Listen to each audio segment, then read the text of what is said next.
mais pas le nom des Parisiens. Et ça n'aurait jamais été possible s'il n'y avait pas eu un travail des historiens, d'ailleurs avec Monsieur Robert, qui est un professeur d'histoire avec les étudiants de la Sorbonne. Il y a eu bien sûr tout un travail d'archives au ministère des Armées. Et puis nous avons eu la volonté, puisqu'en fait, il y a quelques années, un monument virtuel sur Internet a été créé. Et il y a quelques années, j'ai décidé que nous allions, nous, passer aussi à la réalisation d'un vrai monument physique. Ça me paraît une réparation et je pense que pour l'ensemble des Parisiens, c'est important de voir aussi le nom de ceux qui ont combattu, qui étaient là.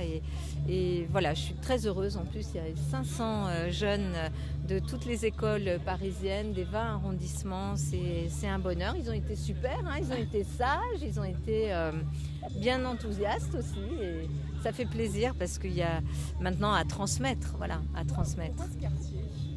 D'abord, trouver un emplacement pour inscrire 94 415 noms, ça n'était pas facile. Donc il fallait quand même un emplacement très très large. Et c'est vrai que ici nous sommes dans un quartier très populaire de Paris. Nous sommes devant le cimetière du Père-Lachaise. C'était important pour nous que ce soit à l'extérieur, c'est-à-dire en lien direct avec la ville.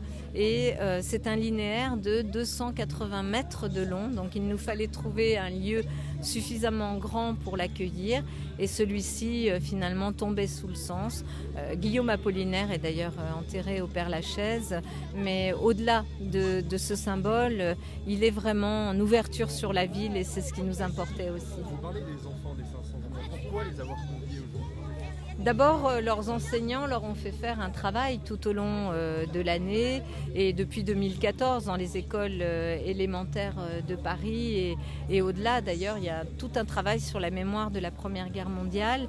Ça me paraissait important de leur dire, voilà, de prendre conscience, 94 415 non, ce sont 94 415 personnes. C'est l'équivalent d'une grande ville, quasiment une ville de 100 000 habitants.